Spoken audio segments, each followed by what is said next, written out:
Halo, halo, halo, halo. Apa kabar nih kalian semua nih? Wah, ini kita udah masuk ke episode terbaru dari Bios Club.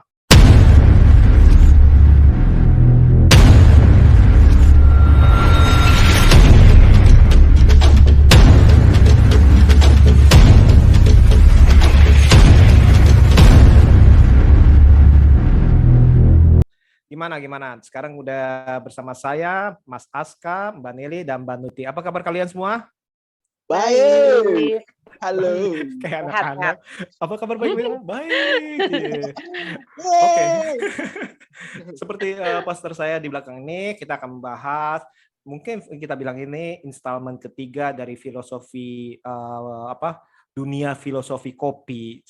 Kali ini judulnya Ben dan Jody. Setelah dua film yang pertama adalah filosofi kopi, yang kedua adalah filosofi kopi kedua Ben dan Jody. Sekarang Ben dan Jody aja. Gua diculik, gua dipukulin. Ini wilayah yang berbahaya. Nah, kita langsung aja ke Mbak Nelly nih. Mbak Nelly, waktu pertama kali mendengar bahwa dunia dari filosofi kopi ini pengen dibalikin istilahnya, dan istilahnya dengan segala sesuatu yang berbeda, yakni dengan segi aksi yang ingin dijual nih. Nah, Mbak Nelly sendiri gimana nih responnya? Responnya yang pertama kali ngelihat cast-nya, begitu ngelihat cast-nya Tubir, ya udah, langsung excited lah, pasti ini pasti keren. Langsung. Jaminan mutu untuk Iya, untuk ya. film action Indonesia, iya. Aku sangat berharap sih. Oke, jadi berharap bukannya, aduh ini ngapain sih, ini bukannya soal kopi cinta-cinta lagi lah gitu, enggak. Udah tahu pasti itu pasti ada hubungannya, kan dia maskot kopi juga soalnya kan, jadi pasti ada korelasinya gitu, nggak mungkin keluar dari filosofi kopinya. Oke. Mas Aska gimana, Mas Aska? Sama seperti Kakak Nelly ya. Ya karena awal pertama kan ditunjukkan ininya dulu, posternya dulu kan. Posternya Ben dan Jody yang biasanya anak senja banget, kayak baju kopi, baju anak warkop gitu kan. Ini tiba-tiba ada foto teasernya si Ben-nya ketembak gitu di atas pickup. Waktu itu pertama kali ada teasernya. Langsung, ini kenapa terlalu tegang nih? Ada apa nih Ben dan Jody nih? Masa terlalu belok banget gitu. Jadi awal-awal ada rasa-rasa skeptis sama film ini. Kenapa terlalu belok, kenapa terlalu nyasar gitu. Tapi setelah nonton film, wow, nikmat sekali filmnya gitu. Nanti kita bahas. Tapi sebelum kita bahas lebih lanjut, saya mau nanya lagi Mas Aska, kenapa skeptis? Apa salahnya? Skeptis karena dunia perkopian juga udah usang dari 2015 gitu. Kenapa Ben dan Jody ini masih terus berpetualang gitu. Tadi 2015 sampai 2022, berarti 7 tahun gitu. Kalau kata Mas Angga, ini mau gimana? Mau bikin kopi lagi? Mau perang kopi lagi? Atau kopinya mau dibom? Katanya Angga sih gitu. Tapi ya kita kan penasaran nih. Apa sih mau dikembangin dari warung kopi kalian gitu. Ya setelah dilihat perkembangannya seperti ini, ya udah makin penasaran. Terus kalau kata Nelly, loh ada Yayan Ruhian nih, harusnya menyajikan sesuatu dong gitu. Mana mungkin Yayan Ruhian cuma jadi pengunjung kopi terus menikmatin kopi doang kan.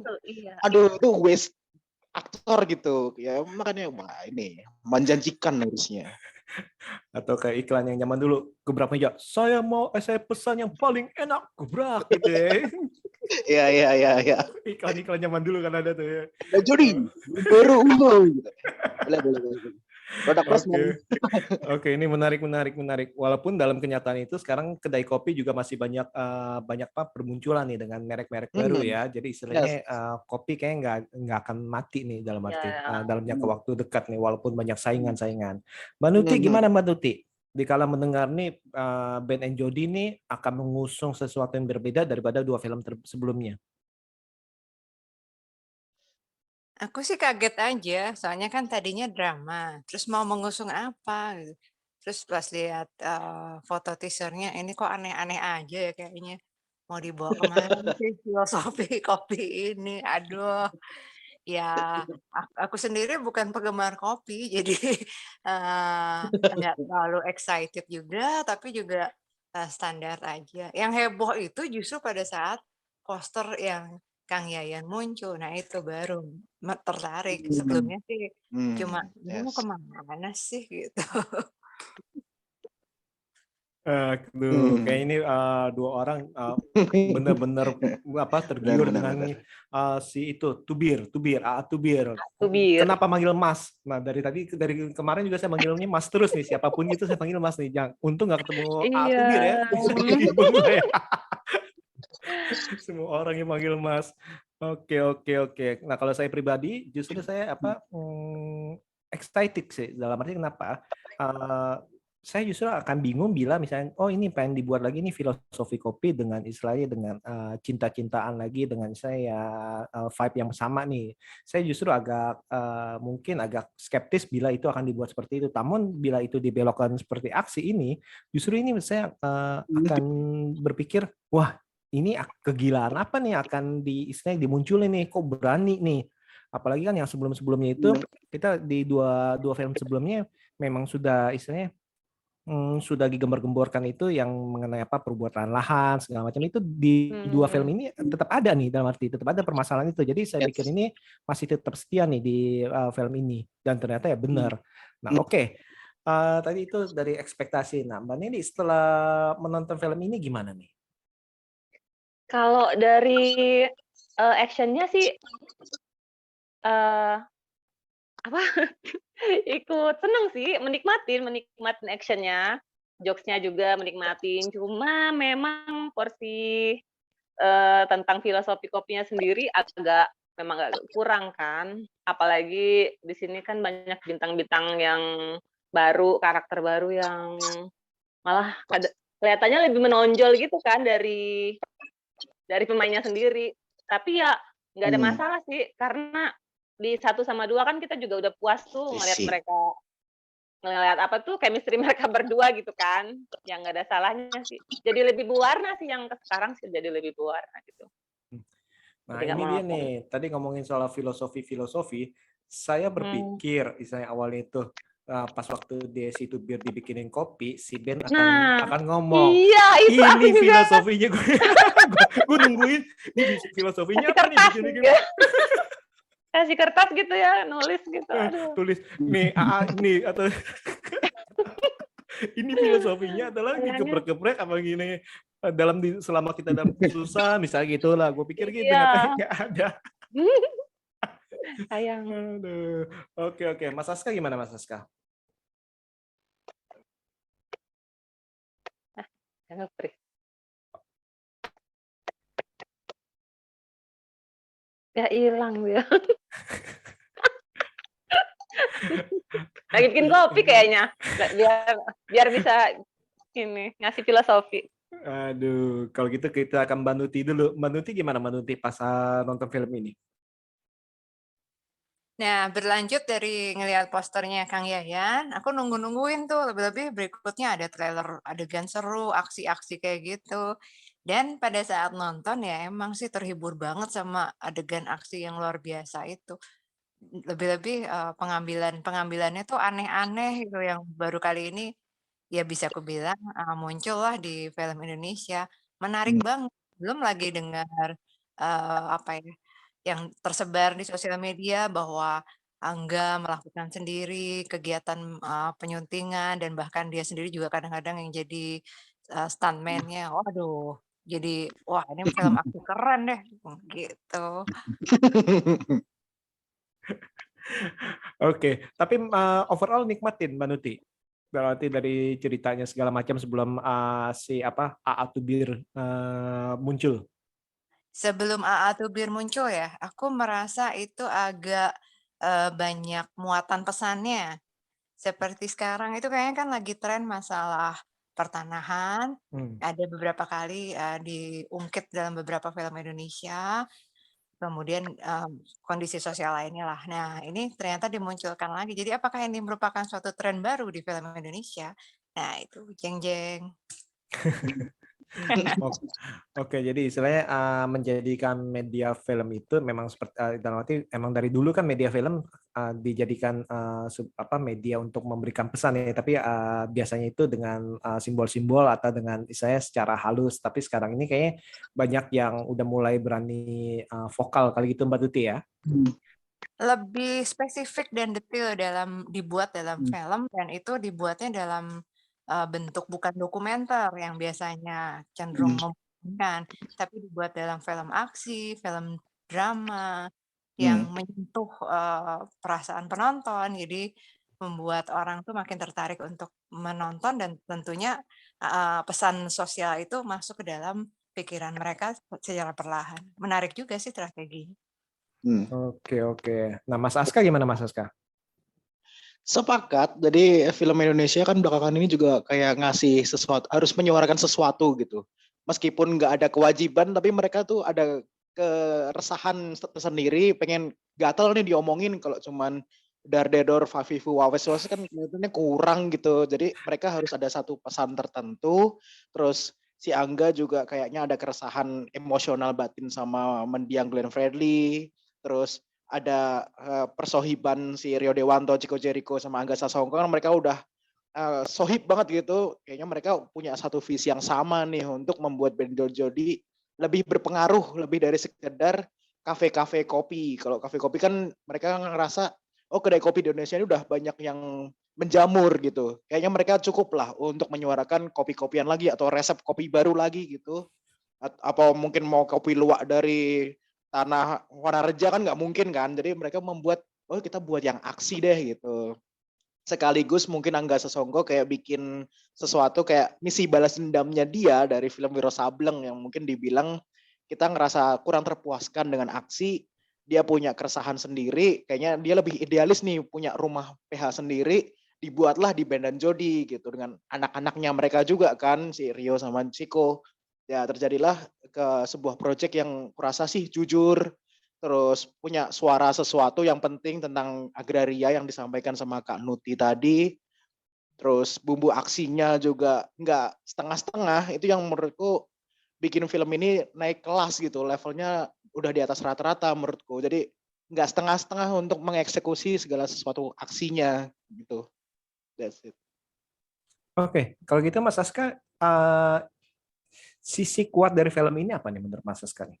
Sisi kuat, pertama karena dari 2015 balik lagi Band dan Jodi udah lama banget, harusnya bromance-nya kan semakin kuat gitu. Itu yang menurutku ditonjolkan juga, jadi mereka terasa semakin akrab, terasa semakin natural, kayak bukan acting aja itu manggilnya pun udah Band dan Jodi aja, nggak mungkin mereka ngomongnya udah Rio atau ini, kayaknya udah cocok banget gitu. Terus apa ya, dengan bahasa-bahasa kasar persahabatan kan mungkin dianggap normal ya, jadi kita ketawa-ketawa aja gitu.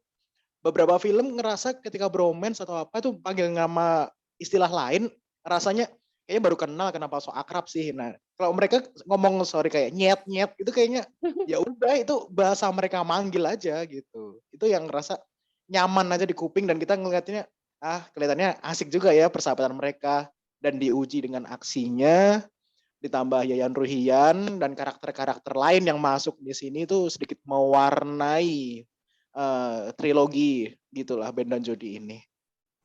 Oke. Nah, kalau dari Mbak Nelly sendiri gimana nih melihat film ini, sisi kuatnya apa nih atau nilai positifnya? Kalau aku sih, kemarin itu aku salah tanggap, aku pikir ini film yang ketiga, ternyata ini jadi yang kedua versi lain maksudnya gitu ya? Ya, spin off jadinya. Oh gitu, iya. Jadi kalau nggak disambungin dari yang filosofi yang kedua sih, filmnya emang bagus sih, apalagi pesan-pesannya kan emang relate banget sama masa sekarang gitu kan, kayak illegal logging gitu, human trafficking gitu kan. Relate sih, diangkat, masukin ke dalam film jadi menarik sih. Jadi kita yang tadinya, nggak nyadar gitu ada hal kayak gitu di sekitar kita, kita jadi, "Oh iya ya bener, pas banget gitu ada berita yang kayak gitu," gitu loh. Ya. Jadi kayak disadarkan gitu. Betul, berita pengurungan segala macam ya. Yap. Relate banget, jadi relate Penyekapan. banget. Oke. Oke, Mbak Nuti gimana Mbak Nuti? Kalau Mbak Nuti menurut Mbak Nuti? Aku setuju sama Nelly karena, isu atau berita semacam itu tuh sudah sering didengar dan biasanya kalau manusia itu kan kalau dengar sesuatu yang sudah sering, keseringan malah jadi dianggapnya biasa. Jadi melalui film ini seolah-olah, penonton tuh diingatkan dan, kamu jangan cuek aja dong, lihat dong sekeliling kamu," gitu. Seolah-olah itu diteriakkan oleh Angga melalui film ini. Dan ya itu tadi, dia itu, membawa pesan ini dengan bukan selubung ya, bungkus bungkus aksi itu ya jadinya membuat penontonnya merasa tidak digurui, tapi diingatkan, pada saat selesai menonton merasa senang, puas Hmm. gitu lah, "Wis koreografinya keren ini." Hmm. Hmm, hmm. Ya, ini tadi barusan saya mau nanya, maksudnya dengan pesan-pesan dalam arti isu-isu sosial ini, kalian merasa digurui gak atau istilahnya merasa tanda kutip dikotbahi soal inilah yang terjadi gini-gini. Gimana? Nih kalau Mas Aska gimana? Tadi kan Manuti kan merasa tidak digurui. Enggak merasa digurui sih, soalnya itu dekat, permasalahannya itu dekat sama masyarakat kita, society kita. Jadi kita nggak ngerasa harus tanam pohon, harus jaga lingkungan. Itu tuh kita ngerasa digituin, nggak langsung kayak dosen Iya. ngomong. Apalagi band dan Jody yang bengal-bengalnya gitu, kalau mereka Sengengan. ngomong kayak gitu tuh malah geli jadinya kan gitu. Jadi kita ngerasa ya udah kita kayak stand for mereka berdua gitu. Oh, si band ini warga lokal yang merasa daerahnya kayak digusur atau ada konflik. Kita merasa band ini juga selengean juga, dia punya sahabat yang harus diselamatkan gitu. Jadi kita ngerasanya ya udah kita harus jangan sampai konflik agraria ini terus kayak gini, terus kayak Yayan AA Tubirnya tuh jangan ngurungin orang dong di tengah hutan gitu. Hutan jadi Tuhan lagi salah ngomong. Untuk bukan jadi hantu ya. Itu dia ya pokoknya nggak ngerasa digurui, malah jadi asik, bener kayak tadi Kak Nuti bilang, flow-nya jadi kerasa masuk di kepala pun dikit-dikit lah gitu. Ya gitu aja deh. Gimana Mbak Neni, setuju? Setuju lah pasti. Singkat padat seperti yang sebelum taping ngomongnya gitu ya. Oke. Jadi sesuai dengan perintah. Ada teksnya. Oke, iya. Benar sih, dalam arti saya juga merasa nih cukup smooth sih, dalam arti mereka memasukkan ceritanya. Ini kan karena kita bilang ini ibarat kata kalau kita balapan itu kan ngedrift kan, itu kan belokannya kan tajam tuh ya. Dan misalnya kalau belokannya tajam, terlalu tajam dari drama terus misalnya menjadi aksi, itu kan kadang-kadang kan loncatannya kurang halus ya. Nah, di sini kan yang tadi seperti yang tadi saya bilang, ini bagusnya ini di dua film sebelumnya masih setia mengenai perebutan lahan, masih setia mengenai konflik agraria ya kita bilang ya. Dan itu di sini pun jadi dipertajamkan nih, dan di sini pun dipergunakan karena memang semakin banyak nih istilahnya masalah-masalah seperti ini yang akhirnya itu dikemas dengan baik nih, masuknya juga smooth nih dari istilah awal, kesannya kayak dari awal pun kita udah dikasih lihat kalian nggak akan nonton yang romantis, nggak akan nonton yang senja-senja bilangnya kalau Mas Aska bilang ya. Tapi dari awal pun udah langsung gitu tuh, istilahnya udah langsung gebak-gebukan tuh sama istilahnya orang sewaan kita bilang nih. Dan itu dia bagusnya sih. Nah, terus belum lagi tadi aksinya Mbak Nelly ya, Mas Aska ya, Mbak Nuti ya, saya koreografinya itu menurut saya sih itu sih gila juga sih dalam hand combat itu. Wow. Gimana menurut kalian gimana nih kalau masalah aksinya nih? Siapa? Boleh Mas Aska, kan Mas Aska udah langsung mau ngomong tadi. Iya, lanjutkan. Dari aksi, kayaknya setelah film ini kan dari dulu kan Yayan Ruhian tuh selalu dibilang mad dog gitu. Tapi setelah film ini kayaknya kita mulai terdistrik. Atubir gitu. Jadi ini ada sesuatu impact. Iya, dia lepas dari satu karakter lama yang udah lama melekat, dia muncul di Atubir. Jadi banyak orang awam yang Atubir itu siapa gitu. Mereka nggak tahu, makanya setelah nonton film ini mungkin mereka penasaran. Soalnya karakter dia juga lumayan penting, terus impactful juga gitu ke dalam satu plot gitu. Bukan asal gebuk-gebuk doang, tapi dia sesekali ngeluarin line komedi yang oke banget gitu kan. Terus apa ya, actingnya juga bikin meningkat gitu. Dari segi Hmm, acting tuh Yayan Ruhian nggak cuma asal gebuk, asal berantem doang gitu. Dia dikasih dialog panjang tuh sekarang udah bisa tektokan. Itu yang bikin ini udah semakin sempurna nih orang gitu tuh loh. Itu yang bikin Ya benar. menyenangkan filmnya. betul-betul. Dan istilahnya ya itu mau sesangar apapun tampangnya, sesangar apapun kita Nah, ingat si Mad Dog, nah, tapi ya. bisa ngelawak. Nah, pokoknya Iya. kalau Kalau kalian ngelihat Yayan Ruhian pakai singlet putih, udah kalian minggir aja, itu udah respect, udah keren dah. Gitu aja. Jangan dilawan dah. Jangan dilawan. aduh, belum lagi apa kalau Mad Dog kan greget-greget. Kalau ini Nah, kolak, kopi kolak, kopi iya kolak. bener, Kopi kok. bener. Nggak semua emas itu orang, nggak semua orang-orang itu orang Iya. Jawa gitu ya. Nah, Apalagi Sunda kan nggak mau disamain sama Jawa kan. makanya itu dialog Konflik. ikonik juga dari Yayan Iya itu. Ruhian. Gitu. Waduh, semoga nih di lain waktu nih kalau saya manggil Mas nih, nggak tahu jangan dibalikin gitu aja. Waduh, Kalau Aska masih bisa.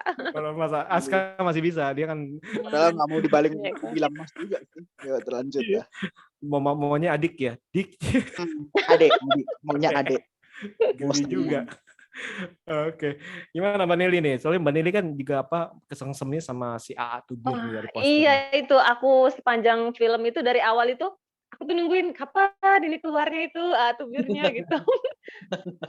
Itu juga aku maraton movie sama film Jasmam. Terus Aska ngasih tip, mending ini dulu deh daripada Jasmam dulu katanya gitu. Ya udah akhirnya oh iya benar ternyata. Sarannya ternyata benar. Terpuaskan banget Terpuaskan memang. banget ya. Jadi nggak puas banget baru nangis ya. Iya benar. Oke, Mbak Nuti gimana Mbak Nuti dari koreografi aksinya segala macam? Aku bilang koreografinya Kang Yayan itu sudah tingkat tinggi ya, karena dia bisa membedakan antara dia bisa menempatkan karakter yang tidak bisa berkelahi, dengan orang yang punya keahlian bela diri. Dia itu, adegannya itu berbeda, jauh berbeda. Itu Tuh. mungkin bisa bisa jadi didapat dari pengalamannya selama berkecimpung di dunia Hollywood, sama juga kemarin tempat jadi koreografer film di Malaysia dan juga sekarang kan di Indonesia dia selalu diminta terus. Nah itu tuh penampilan pembedaan itu begitu nyata kalau diperhatikan seksama sehingga itu buat penonton yang seneng genre aksi itu benar-benar keren deh, thumbs up 4 udah deh bener deh gitu. Itu yang paling suka koreografinya sih. Yes. Karena susah untuk bikin kayak gitu tuh. Bener. Ngapalin dialog itu ngapalin gerakan. Iya, salah dikit kepentok ya. Kepentok Iya, tangan orang, masih kepentok gebuk gitu. betul. Tapi saya setuju sih sama Mbak Nuti sih, soalnya kita lihat itu koreografi untuk si Ben sama Jody cara berantemnya itu kan berantem ala-ala Street Fighter, dalam arti ala-ala petarung jalanan misalnya apapun dipakai.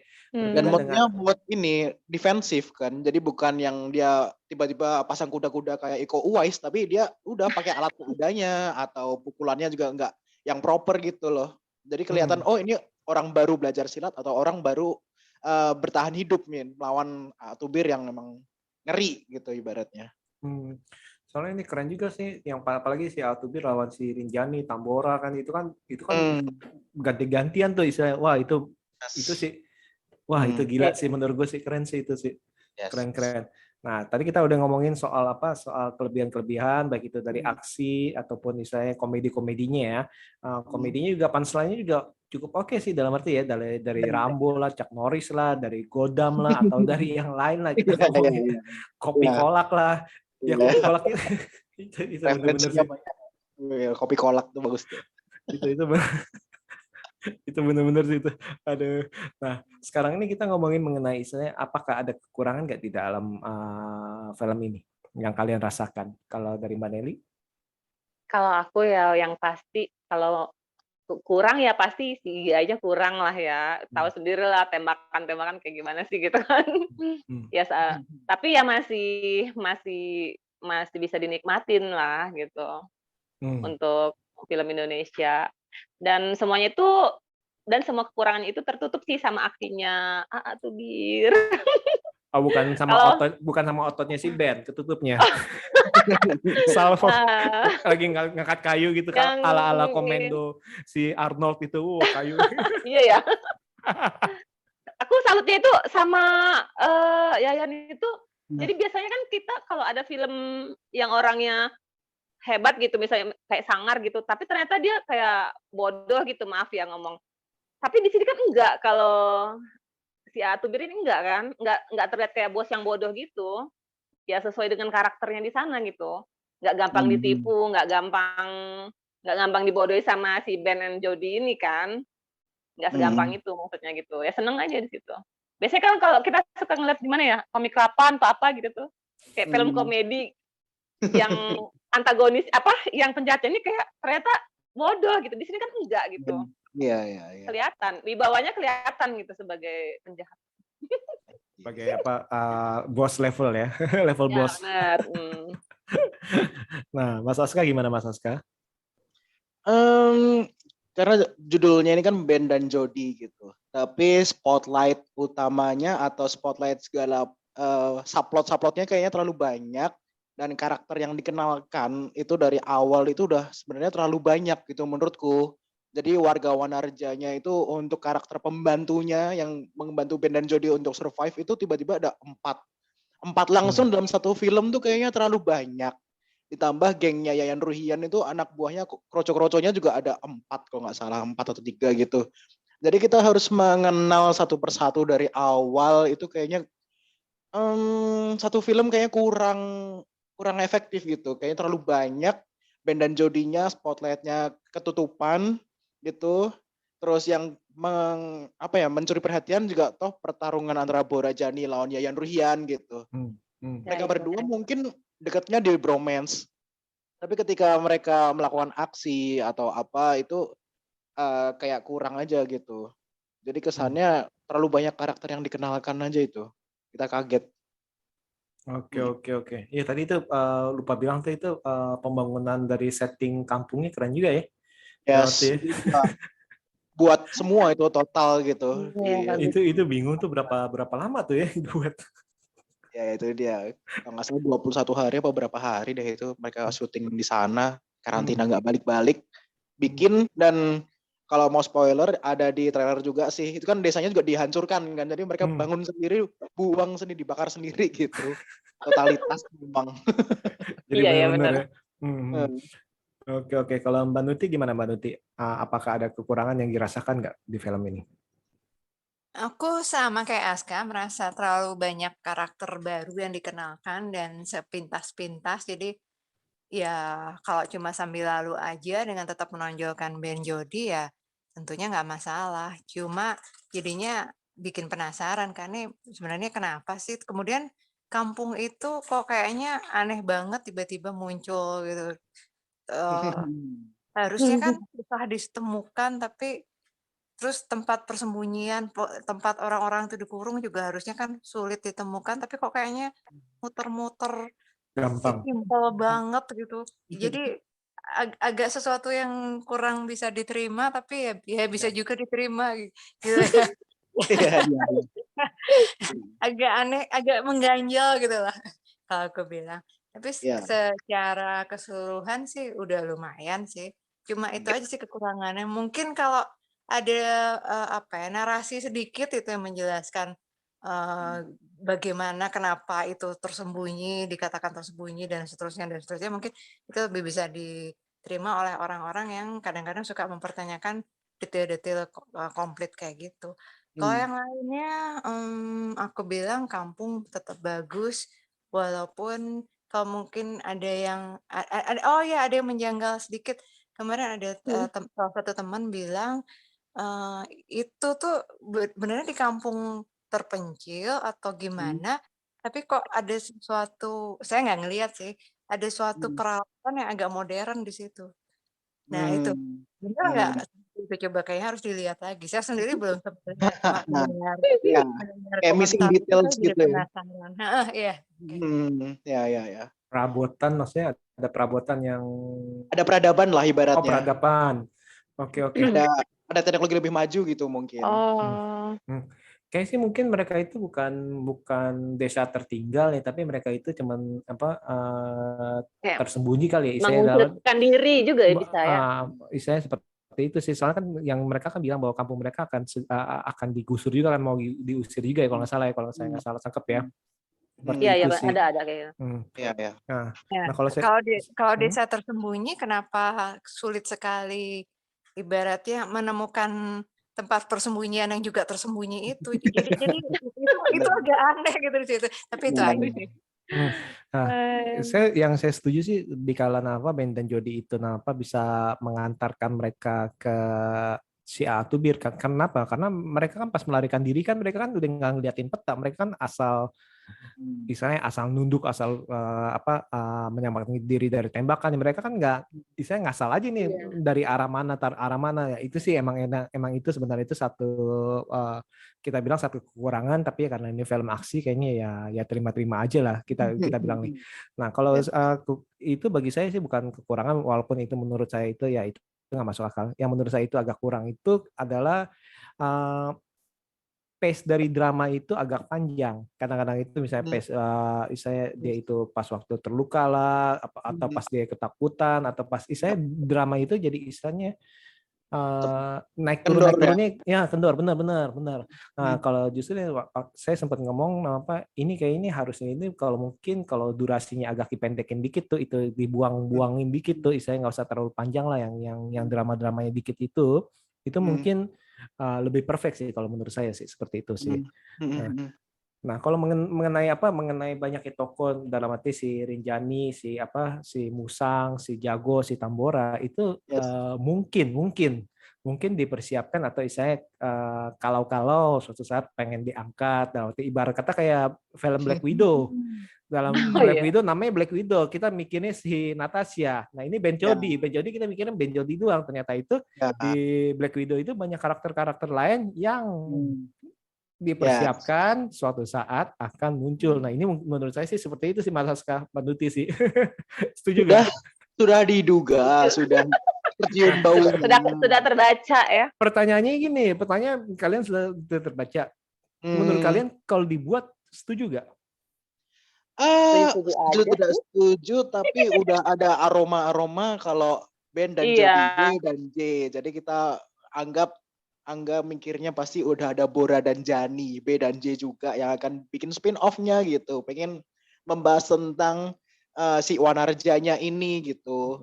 Itu yang mungkin akan membuka seberapa ketersenjangannya kah dia dengan puskesmas sekitar yang mungkin jaraknya berapa menit, berapa jam itu, kenapa ada panah gitu. Dan kalau mau ngomongin balik lagi ke missing details ya, si Bora itu kan tinggal di hutan, dia jauh dari peradaban gitu. Tapi kalau kalian sadar, sepatunya itu sepatu Converse kan trepes ya, dia kalau di hutan kan pasti licin ya.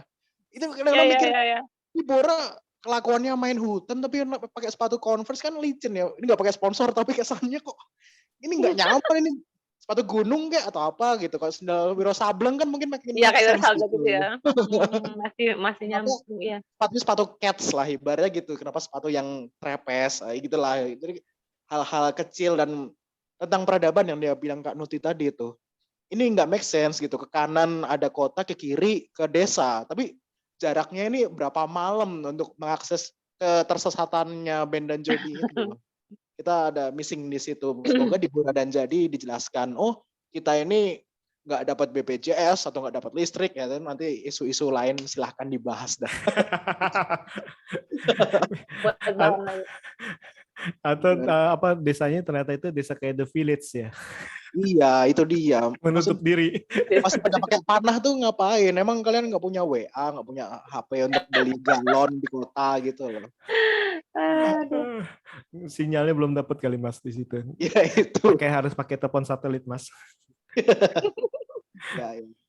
Oke. Mbak Nuti gimana Mbak Nuti? Masih perlu dilanjutin nggak nih dengan karakter baru?